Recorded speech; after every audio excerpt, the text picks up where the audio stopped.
تاسو زما شاته ګورئ د قمر بنسټ د سکالرشیپونو وروستی پړاو دی یا وروستۍ مرحله ده. دوی د قمر بنسټ د ازموینو څخه هم پاس شول، د پوهنتون د ازموینو څخه هم پاس شول، اوس په خپلې وروستۍ مرحله کې دي. تاسو ته حتما دا پوښتنه پیدا شوې چې دې پروسه کې څه شی دی، په دې مرحله کې څه ترسره کیږي. په دې مرحله کې د بریالیو ځوانانو سره مرکې ترسره کیږي، له دوی اړینې پوښتنې ترسره کیږي، د دوی راتلونکي پلانونه څه دي، دوی د دې رشتې په هکله باندې پلان څه لري، او دوی سره یو تعهد ترسره کیږي ترڅو دوی په نیمه کې خپل پوهنتون پرته د کوم شدید ضرورت څخه پرته دوی پوهنتون د پرېښودو په اړه له دوی سره ځینې تعهدات ترسره کیږي.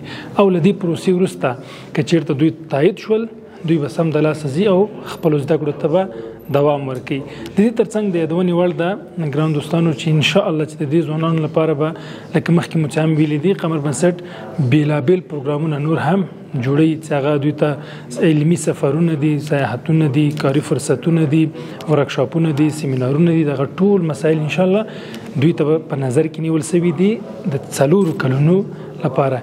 انشاءالله چې د نن څخه وروسته یا د نن څخه 4 کاله وروسته به انشاءالله دا ځوانان یو بریالي ځوانان، یو تکړه ځوانان انشاءالله ټولنې ته وړاندې کیږي، ځان ته، خپلې کورنۍ ته، خپلې ټولنې ته به انشاءالله خیر رسیږي. السلام علیکم ورحمت الله. او په دې چې افغانستان کې د شخصي پوهنتونونه ډېر یعنې جګ فیس اخلي او هغه مشکله ده موږ ته چې هغه فیسونه تحویل کړو، نو همده لپاره دا ډېر ماته مهمه و او الحمدلله ما خپل ډېر نهایی کوشش وکړو په آزموینه کې او الحمدلله کامیاب هم شدم. من میخوایم در سالهای آینده بعد از اینکه فارغ شدم توسط رشته اقتصاد خدمت به وطنم کنم و بتوانم اقتصاد کشور به یک تغییر مثبت به پیش ببرم.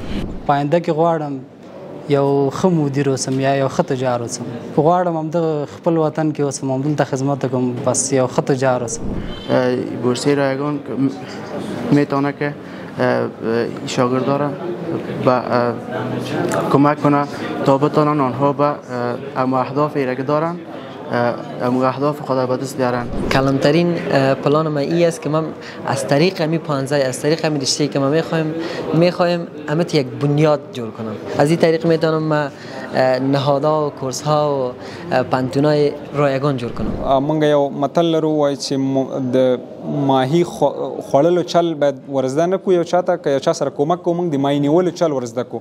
نو دا ډېر مهمه ده. قمر بنسټ دا یو ډېر لوی ګام پورته کړی، یعنې په دې سره کولی شي یو انسان خپل ټول آینده، خپل ټول عمر 40 کاله چې کوم عمر دی، خپل ځان ته، خپل فامیل ته، خپل ټولنې ته د دې لارې نه خدمت وکړي. ډېره زیاته مننه.